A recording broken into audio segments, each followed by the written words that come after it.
No, no, I give up. No, no, no, no, I give up. No, no, can't deny it. Prends place, prends place.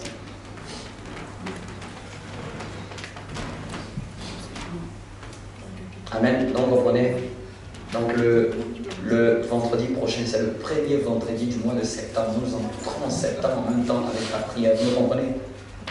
Ce que nous avons commencé ici ce dimanche, nous allons encore le perfectionner. Nous allons encore insister. Chacun va prier pour sa vie. Amen. Si tu as même tes sujets, je pourrais même te demander de récupérer même tes sujets sur une feuille, tu l'attraperas dans ta main. Ce sera une manière d'avoir un point de contact, vous me comprenez? Amen.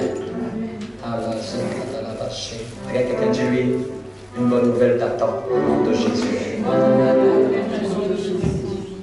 Une bonne nouvelle t'attend au nom de Jésus. Dis-lui, je suis content de te voir. Ça me fait de la joie de te voir à mes côtés. Qui est dans la joie avec moi? Qui est dans la joie? Amen. Acclame, acclame, acclame.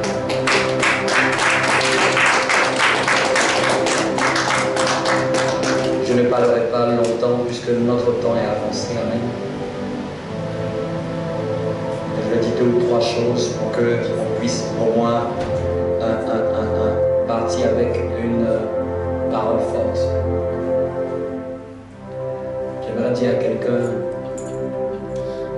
Dieu est bon. Dieu est bon parce que l'être humain est fragile. L'être humain. Un de mes pasteurs qui peuvent croire qu'ils sont forts ne sont que fragiles. C'est Dieu qui les garde. C'est Dieu qui nous tient. L'être humain n'est que fragilité. Vous me comprenez? L'être humain est fragile. L'être humain est rempli de faiblesses. L'être humain est limité. Quand nous sommes là le dimanche, nous sommes en train de dire, nous reconnaissons que nous sommes limités. Nous reconnaissons que si tu n'ajoutes pas à notre vie ne sera que misérable. C'est pour ça que nous mettons Dieu dans nos vies, pas parce qu'on est amnésique ou on est fou, mais parce que nous savons que nous ne pouvons pas nous en sortir par nos forces. Amen. Je sais que je ne peux pas m'en sortir par mes propres forces. Je sais que je ne peux pas aller de l'avant par mes propres efforts uniquement. Non, non, non, non, non, non. Ça ne sert à rien de nous glorifier dans nos efforts. On se glorifie dans le Seigneur. Quelqu'un me comprend? C'est dans le Seigneur qu'on se glorifie. C'est pour ça qu'on a chanté ce cantique, si l'Éternel le bâtit, celui qui bâtit, bâtit en vain. C'est lui qui bâtit. C'est-à-dire que tu peux bâtir, mais Dieu dit tu vas bâtir en vain. Parce que le problème n'est pas de bâtir. Le problème c'est que quand tu bâtis, ça doit apporter la gloire. Ça doit apporter la bénédiction. On a vu des gens qui voulaient construire une maison. La maison qu'ils ont construite est devenue l'objet de tous leurs combats. On a vu des gens qui voulaient bâtir des entreprises. Bâtir une entreprise est devenu le faillite. Il me rappelle une histoire. Je me rappelle, ça doit être, peut-être vous allez me rappeler, ceux qui suivent l'actualité. C'est une personne, je crois, qui a voulu faire un peu de professionnalisme au travers des réseaux sociaux. Et les gens l'ont tellement attaqué dans les commentaires qu'un jour elle s'est suicidée. En France. C'est-à-dire qu'on croyait que le fait d'avoir du succès par les réseaux là, ça suffisait. Mais les gens l'ont insulté, les gens ont commenté, des commentaires, les gens ont menti sur elle. Elle a plusieurs fois, la vidéo que j'avais vue, je crois, elle disait qu'elle avait tenté déjà de se suicider. Quand on faisait le reportage, elle avait déjà fait une tentative et puis ça avait marché cette fois-ci. Et dans la vidéo, elle disait qu'elle est fatiguée. Elle a bout. Elle ne comprend pas comment les gens peuvent s'acharner, ils ne connaissent pas sa vie. Et c'est là que j'ai vu que la vie humaine est fragile. On pourrait dire que la personne a beaucoup de millions de vues. Mais malgré les millions de vues, les paroles des gens l'ont détruite. Elle avait un enfant, elle avait un mari. ce qu'on peut appeler dans la gloire. Bien aimé, si tu es mari, tu es une femme, c'est par la grâce de Dieu que Dieu vous garde encore. Amen. Amen. Souvent quand j'entends l'actualité, souvent moi j'ai le cœur qui... Je dis, hey Dieu, tu peux faire des projets, tu peux faire des calculs. 2023, je serai ici, je serai là. Puis c'est Dieu qui nous garde. C'est pour ça que la Bible dit que celui qui veille, comme je disais vendredi, celui qui veille sans l'Éternel, il garde en vain. Ça veut dire qu'au-delà de l'humain, il faut le divin. Amen. Au-delà des calculs, il faut la spiritualité. Au-delà de l'économie, il faut la divinité. Au-delà de la méthode et des stratégies, il faut la spiritualité de Dieu. Il faut allier spiritualité et œuvre humaine. Vous me comprenez? La spiritualité ne veut pas dire qu'on ne doit plus rien faire. La spiritualité ne veut pas dire qu'on ne doit rien programmer. Non, non, non, non, non. La spiritualité ne veut pas dire qu'on ne doit pas s'organiser, planifier. Non. La spiritualité veut dire simplement qu'au-delà de la planification, au-delà de l'organisation, je dois recommander le divin dessus. Amen. Au-delà de la stratégie humaine, je dois la superposer sur la grâce de Dieu. Et nous allons lire ce texte. Nous sommes toujours dans notre thématique. Dans Matthieu chapitre 2.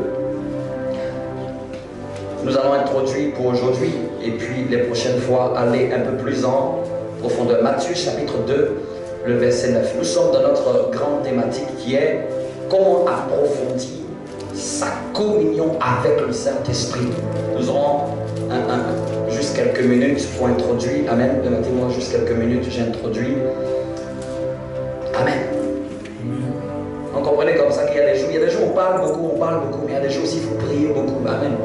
C'est une question d'équilibre. Moi, avec Dieu, il me connaît. On n'aime pas faire juste parce qu'il faut faire. Matthieu chapitre 2, à partir du verset 9.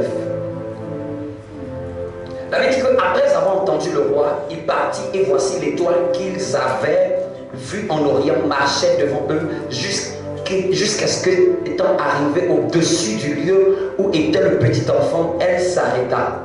Quand ils aperçurent l'étoile, ils furent saisis d'une très grande joie. Ils entrèrent dans la maison, vit le petit enfant. Donc on parle de l'histoire des trois rois mages, ceux qui ont suivi depuis jusqu'à aujourd'hui.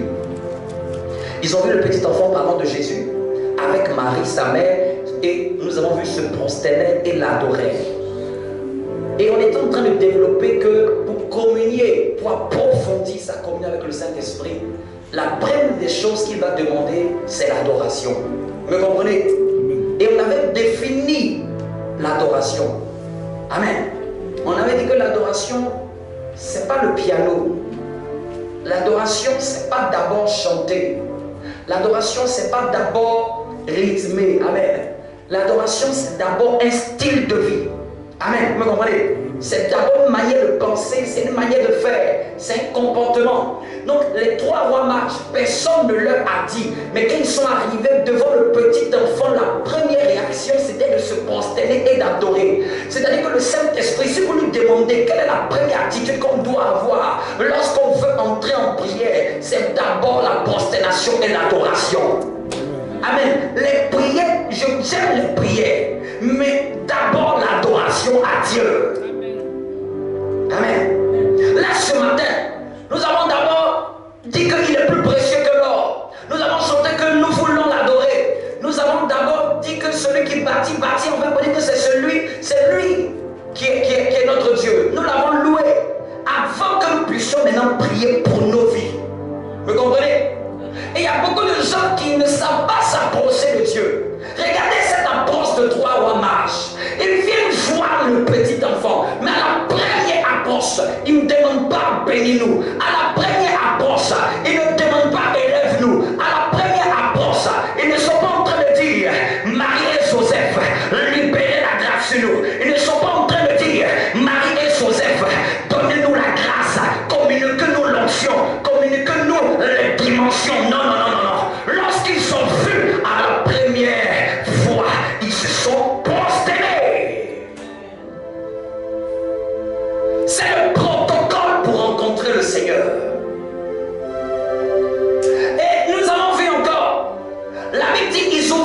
ensuite le trésor. C'est-à-dire que le verset qui suit, les phrases qui suivent, nous montrent au fait c'est quoi l'adoration. Nous montrent au fait comment développer l'adoration. Comment, parce que j'ai dit adorer c'est un mot trop fort, c'est un mot trop général. Ça peut tout dire et ça peut finalement ne rien dire. Si on s'arrête seulement à il faut adorer. Mais quand nous lisons par révélation du Saint-Esprit, on comprend qu'ils ont ouvert ensuite leur trésor. Donc on comprend que c'est l'adoration qu'ils ont commencé et qu'ils ont terminé. On comprend que c'est ce qu'ils ont commencé, qu'ils ont développé. Et quand ils ont développé leur adoration, ils ont présenté 3 choses à Dieu. C'est à partir de là que dans certaines théologies, on a imagé 3 rois mages. Mais en réalité, la Bible n'a pas dit 3 rois mages. C'est parce que les gens ont vu 3 choses qu'ils ont présentées et les gens ont estimé qu'ils étaient 3. Mais la Bible n'a jamais dit qu'il y avait 3 rois mages. Amen. Même si dans tous les dessins animés que tu as vus de Jésus, tu voyais seulement 3 rois mages, maintenant tu comprends qu'en fait la Bible n'a jamais dit 3 rois mages. C'est parce que les gens ont voulu interpréter les 3 cadeaux. Amen. Donc, comme ils ont commencé à adorer, et on voit à la suite le développement de leur adoration. Et le développement de leur adoration se manifestait par une présentation de trésors. Dis avec moi, trésor. Ils ont présenté un premier trésor qui était l'or. Ils ont présenté un deuxième trésor qui était l'encens. Et ils ont présenté un troisième trésor qui était la myrrhe. Et dimanche dernier, nous avons parlé de l'adoration. Nous avons développé l'adoration type encens. L'adoration trésor encens. Présenter l'adoration encens. Et j'avais dit, ce n'est pas le fait de présenter l'encens physique. Dans certaines dénominations jusqu'à aujourd'hui, à un moment du culte, dans certaines dénominations qu'on a déjà fréquentées, à un moment du culte, et j'aime bien qu'ils ont gardé au moins cette culture, parce que même dans certaines églises dites protestantes évangéliques, on n'en connaît rien de tout ça. Et à un certain moment, un gars prend un encensoir, un gars met le feu, et quelqu'un met l'encens. Et tout le monde se tient et offre l'encens à l'autel. Dis à ton voisin, c'est très spirituel. Ce que tu peux être en train de critiquer là, tu ne sais pas d'où ça vient. Amen. Nous les évangéliques, nous on a appris seulement power. Mais le mystère, c'est pour ceux qui sont élevés d'esprit. Et on dit non, ça. Lis ta Bible, tu vas voir que Dieu a eu un problème à chaque fois qu'Israël donnait l'encens à un autre Dieu. Lisez votre Bible. Et chaque fois Dieu dit, pourquoi vous êtes allés sur les hauts lieux donner de l'encens? Vous comprenez? C'est une odeur assez spirituelle. Vous comprenez? Mais quelqu'un n'est pas spirituel. C'est quoi cette fumée là? Dieu est plus sage que toi. Dieu est plus sage que toi. C'était ce que les gens pratiquaient depuis. Vous me comprenez? Et on avait développé l'adoration type encens. Et on avait lu Éphésiens 5, 18. Et on avait développé l'adoration type encens est une forme de prière, mais qui va venir par des psaumes. On avait développé ce que c'était les psaumes, qui va venir après par des hymnes. On avait développé que les psaumes ne sont pas des hymnes. Ou bien les psaumes sont des hymnes, mais en fait la Bible classe dans la catégorie des psaumes. Les psaumes, c'est toutes les paroles qui sont décrites dans le livre des psaumes. Et la Bible dit qu'il faut entretenir, de nous entretenir par des psaumes. Et après, elle a dit hymnes. On avait dit les hymnes, ce sont toutes les chants qui sont donnés à Dieu, mais écrites par l'inspiration humaine. Amen. Et après, il a dit de s'entretenir par les cantiques spirituels. Vous me comprenez? Et on avait dit que les cantiques spirituels, c'est une inspiration divine. C'est un chant que quelqu'un n'a pas chanté. C'est un chant que quelqu'un n'a pas chanté. C'est un chant qu'on n'a pas mémorisé. C'est un chant spontané.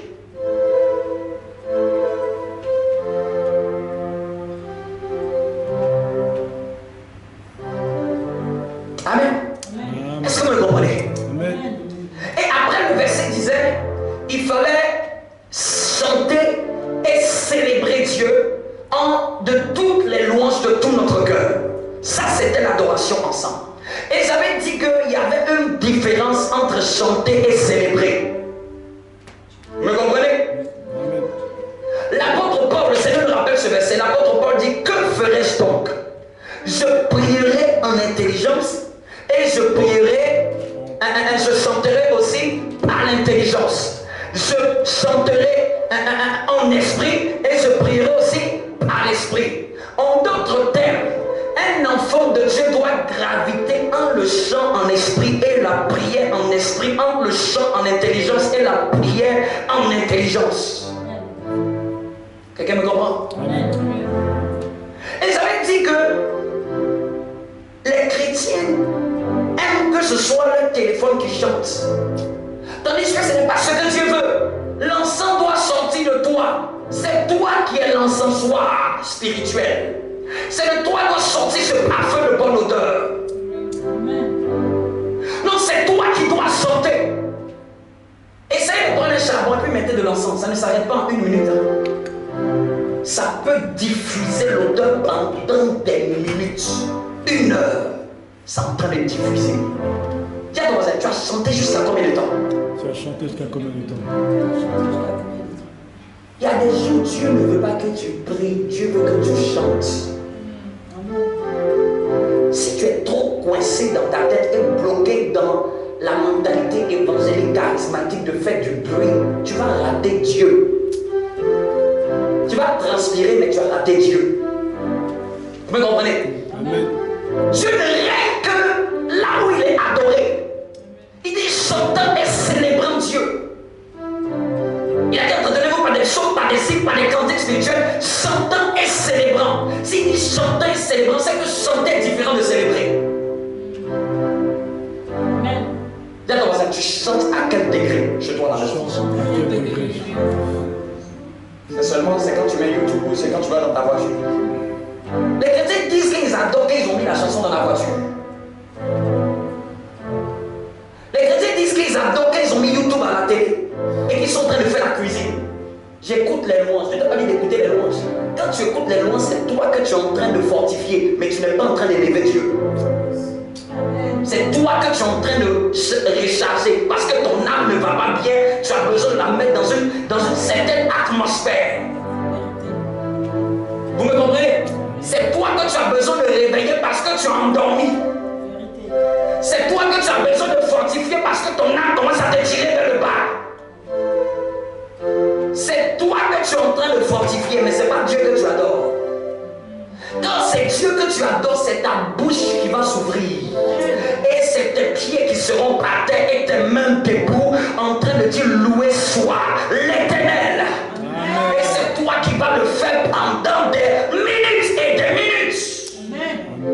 Ça ne sera plus simplement juste pour boucher un trou, ça ne sera plus juste pour faire une entrée en matière. Vous dites que non, là je suis en train de juste prendre un sang pour faire une entrée en matière. C'est ton entrée en matière là même qui veut que tu fasses ça. Il veut que tu fasses ton entrée en matière là même pendant 1 heure de temps.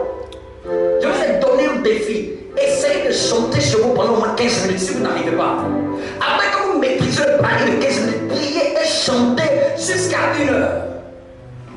Vous allez voir, vous n'allez pas être pareil. À un certain moment, quand tu chantes, dans le mystère du chant, chaque chant a son onction. Chaque chant libère un esprit. Et chaque chant demande un certain temps avant de libérer son esprit ou avant de toucher le trône de Dieu. Donc il y a des chants, ce n'est pas parce que tu es fatigué de chanter que ça veut dire que le ciel a fini de valider ça. C'est-à-dire que toi tu peux sentir la fatigue, mais c'est à la 50e minute qu'elle va toucher Dieu. Maintenant si tu n'es pas spirituel, tu vas dire que tu as prié, mais en fait Dieu ne t'a pas rencontré. Amen. Amen. Toi tu as parlé à Dieu, mais Dieu ne t'a pas parlé. C'est une rencontre la prière. Ce n'est pas un exercice charismatique, c'est une rencontre. Vous me comprenez? Amen. Amen. Et c'est vrai que dans certaines mentalités, on a cru que la cadence lente d'un chant, c'est l'adoration, et la cadence rythmée de certains pays, c'est ça la louange. C'est très faux. C'est très faux. Ça existe tout ça. Depuis quand louer Dieu est lié à une rythmique. Ce qu'on fait où on danse là, appelez ça la célébration. On va entrer dans un temps de célébration. Quand on entre dans un temps de célébration, au fait, c'est là que viennent battre les mains, c'est là que viennent les tambours, c'est là que viennent beaucoup d'instruments qui servent à célébrer. C'est là que viennent même la danse. Ah, vous me comprenez?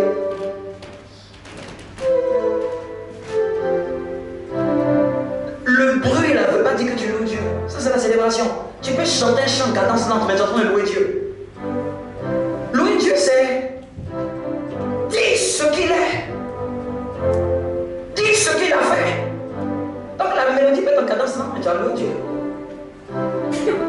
Mais c'est dans le vocabulaire de beaucoup de chrétiens. On a fini d'adorer, on va louer. Vous me comprenez? Vous me comprenez? Donc la Bible ici maintenant, comprenez que quand on rentre dans la partie rythmée là, c'est la célébration.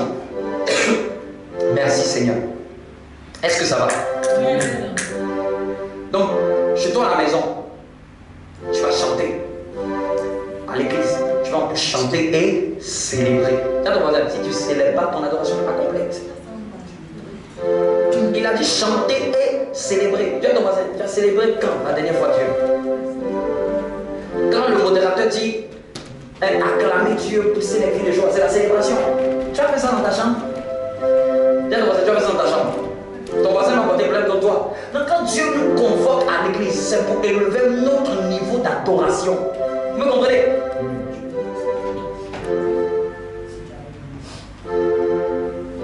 Et c'est dit que quelqu'un développe l'adoration, à un moment il va commencer à être attiré par des instruments. C'est le plus haut niveau de l'adoration. C'est-à-dire qu'indépendamment de toi, tu sens d'avoir un instrument qui donne des sons, des sonorités. C'est-à-dire que tu sens de vouloir entrer en contact avec Dieu par la pratique d'un exercice et le développement d'un instrument de musique. Je ne connais aucun grand adorateur qui n'a pas un instrument de musique chez lui. David, quand on dit le grand adorateur, il avait une harpe. Amen. Amen. Et maintenant, nous sommes en train d'introduire pour clôturer aujourd'hui la deuxième catégorie d'adoration. L'adoration type mille. Dis-moi quoi, la mille. La mire. La mille. La mire. C'est ce qu'ils ont présenté aussi au Seigneur, n'est-ce pas? Ils ont présenté la mille.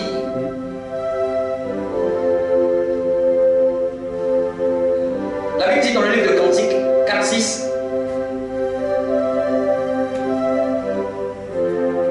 Avant que la brise du jour ne souffle et que les ombres ne fuient, j'irai à la montagne de la myrrhe et à la colline de l'encens.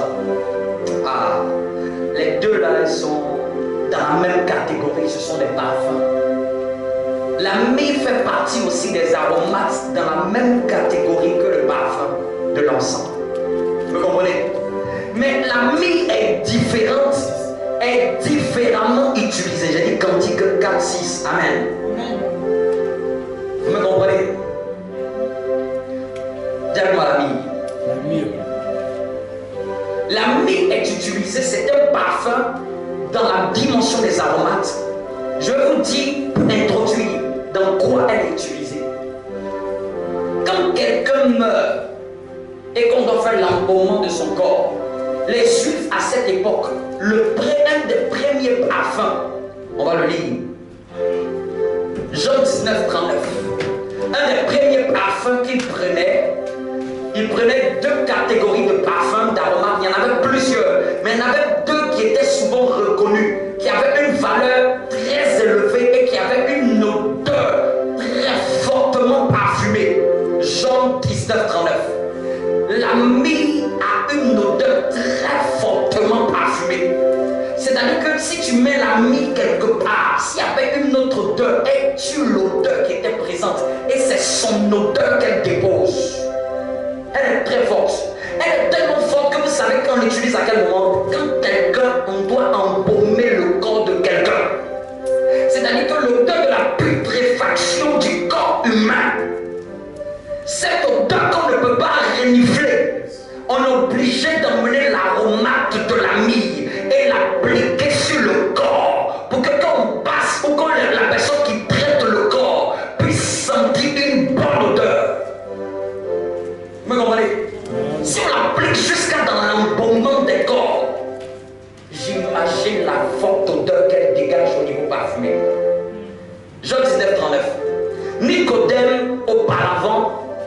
qui était auparavant allé prouver Jésus de nuit vint aussi. Il apporta un mélange d'environ 30 kilos de myrrhe et d'aloès. C'était pourquoi?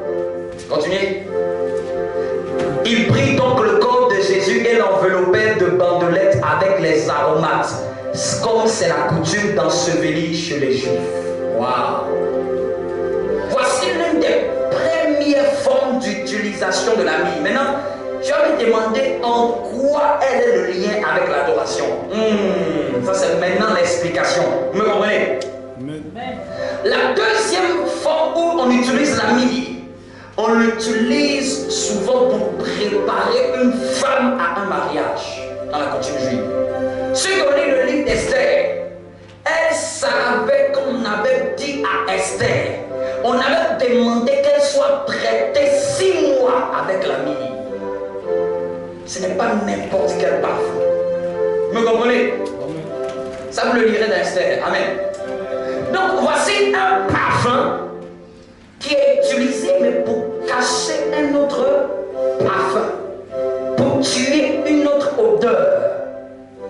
Si on disait Esther, avant de voir le roi, 6 mois sur toi la myrrhe, c'est-à-dire que son odeur naturelle, là, le roi ne voulait pas avoir ça. Il voulait un traitement hautement parfumé. Vous me comprenez? Donc la myrrhe, déjà prophétiquement, quand ils ont donné la myrrhe, ils étaient déjà venus prophétiquement annoncer la mort de Jésus. Vous me comprenez? Ils étaient venus prophétiquement annoncer la mort de Jésus. Donc la myrrhe va être quelle forme d'adoration? Cette fois-ci, la myrrhe n'est plus l'adoration myrrhe, n'est pas l'adoration où tu chantes. Ça, c'est l'adoration ensemble. Vous me comprenez? Mais l'adoration myrrhe, c'est l'adoration où tu es mort vis-à-vis de toi-même. C'est une adoration difficile à donner à Dieu. C'est-à-dire que tu dois mourir vis-à-vis du péché pour que Dieu sente ce parfum-là puisse venir sur toi. Tu dois mourir deuxièmement vis-à-vis de toi-même. Et à ce niveau-là, l'adoration est difficile. Dites-moi, Dieu même m'a mis en exemple. Il dit, regarde, si tu es assis dans ta chambre, tu prends les instruments, tu chantes pendant des heures. Et si ta vie ne correspond pas à mes principes, tu m'as adoré en encens, mais en myrrhe, tu ne m'as pas adoré. L'adoration myrrhe, c'est l'adoration où c'est maintenant ta manière de marcher. Dieu veut que ça soit son esprit, parce que la myrrhe, c'est le parfum que Dieu veut ressentir par ta vie. Il ne veut pas ressentir ta mauvaise vie. Il ne veut pas ressentir la mort, mais il veut ressentir la vie. Amen. La myrrhe, c'est la qualité de l'adoration qui est déterminée par la manière dont je marche avec Dieu, la manière dont j'avance avec Dieu, la manière à laquelle je renonçais à certaines choses. Dieu doit te tuer si tu veux l'adoration myrrhe. Quand je dis te tuer par rapport à ton ancienne vie, ton ancienne mentalité.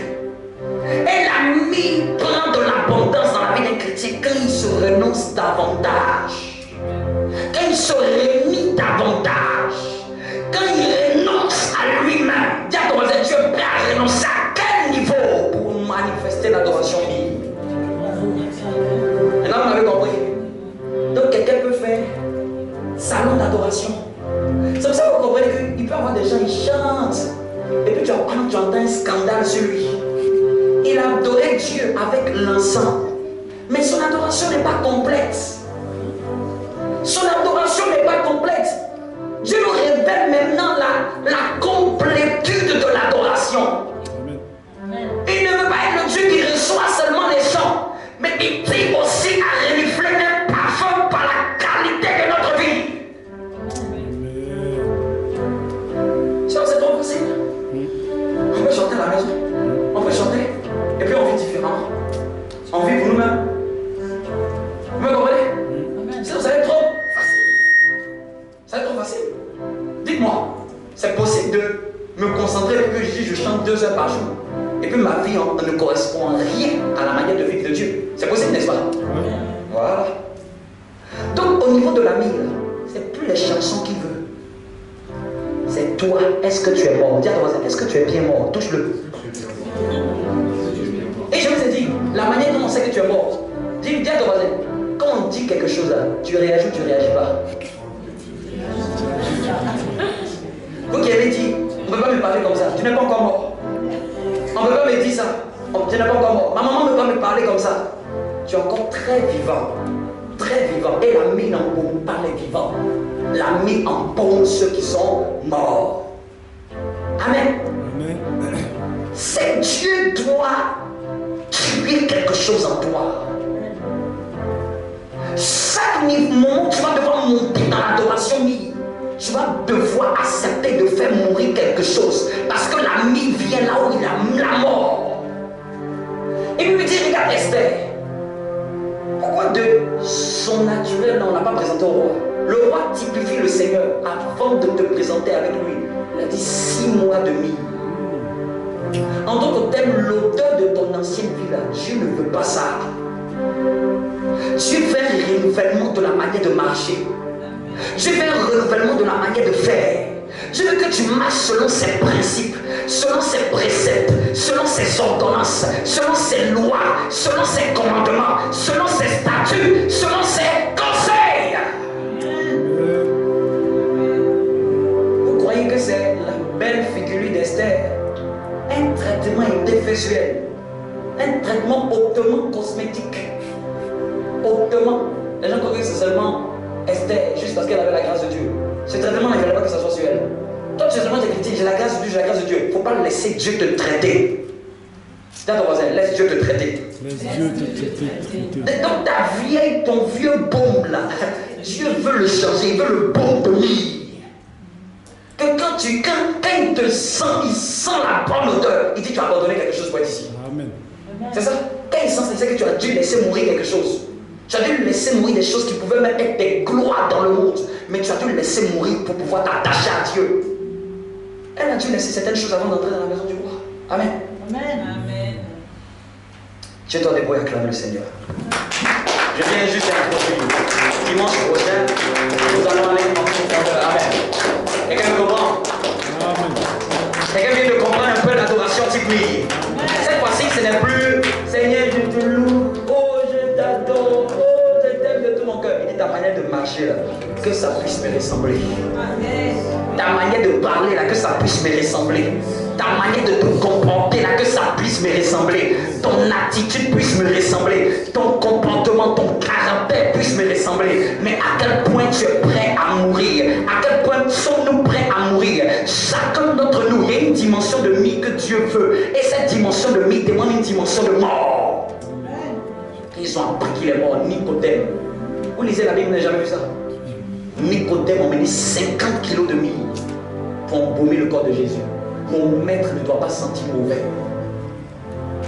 Mon maître doit sentir la gloire. C'était pour cacher l'odeur de la mort. Vous me comprenez? Vous me comprenez? Amen. Il y a une odeur que Dieu doit renouveler par la qualité de notre vie. C'est une forme d'adoration. Ça parle à Dieu. Demande à Dieu de t'aider à renoncer aux choses que tu as du mal à renoncer. Souvent, renoncer, là, c'est même pas un péché, c'est peut-être même une mentalité, une manière de faire. Souvent, tu as une manière de faire qui fait que Dieu ne peut pas t'emmener loin. Ton adoration n'est pas parfaite. Il dit, vos voix ne sont pas mes voix. Nos pensées ne sont pas ses pensées. Peut-être tu as des manières de penser là, qui ne plaisent pas à Dieu, qui n'apportent pas de vie à Dieu. Il y a beaucoup de gens qui viennent à l'église, mais leur vie n'est pas une vie devant Dieu, n'est pas une vie d'adoration. Demande à Dieu de t'aider à renoncer. Il dit la dimension de la vie, c'est la dimension le chrétien doit mourir à soi-même. La dimension le chrétien doit se renoncer à lui-même. La dimension il doit dire, Seigneur, je laisse tomber ça. Pour toi, je laisse tomber même ces heures de sommeil. Pour toi, je laisse tomber ces heures de vagabondage. Pour toi, je laisse tomber ces gens d'amitié qui ne me servent à rien. Pour toi, je laisse tomber même cette copine, ce copain qui m'emmène dans la déviation. Pour toi, je laisse tomber ces mauvaises choses, ces critiques et ces calomnies qui ne font que, Seigneur, me détourner de toi. Pour toi, je laisse tomber le manque de pardon. Pour toi, je laisse tomber la méchanceté.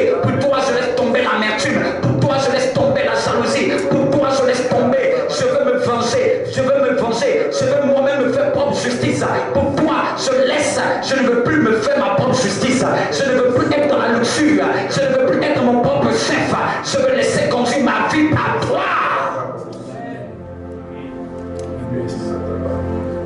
L'ami ne vient que quand tu es mort. Mais c'est la bonne mort. La mort à soi-même. La mort à soi-même. L'ami monte vers Dieu.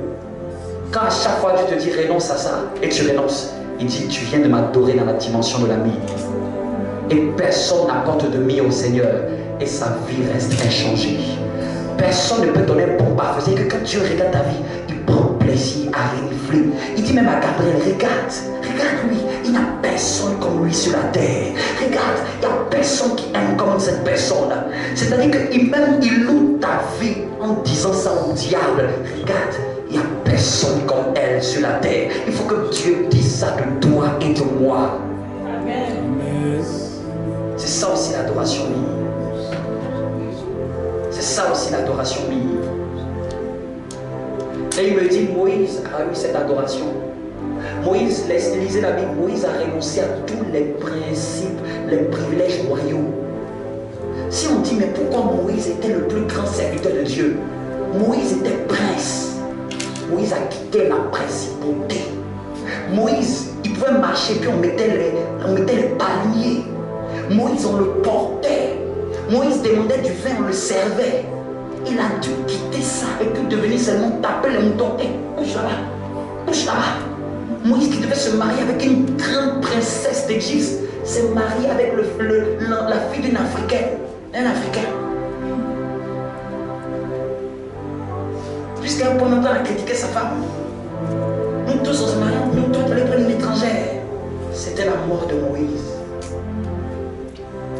La mort de Moïse. La mort d'Abraham, c'était quand il a dit circoncis toute ta maison.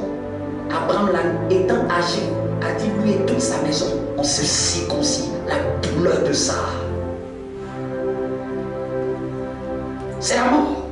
Quand il a dit à Isaac, et quand Isaac a dit à Jacob, ne prends pas une femme des Cananéens, c'est la mort. Parce qu'elle pouvait être très belle. Elle pouvait avoir des attributs qui ont envie de les marier. Mais il écoute Dieu disant, ne prends pas ce genre de fille. Va dans ma maison. Prends une fille de la maison de Dieu. C'est ça la mort. Et les chrétiens, ils aiment trop leur vie pour mourir. Trop leurs ambitions pour mourir. Trop leurs rêves pour mourir. Trop. Ça lutte avec Dieu. On aime trop. Aide-nous à mourir. Aucun parfum de mie sorte de nous. Moi-même en tant que pasteur, je ne veux pas prêcher seulement aux autres. Je veux mourir à la dimension où tu veux que je meure. Pour la gloire de l'ami qui doit sortir de moi. Que toute l'assemblée glorifie le nom du Seigneur.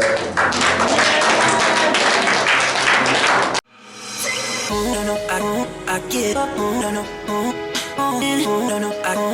give up, can't deny it.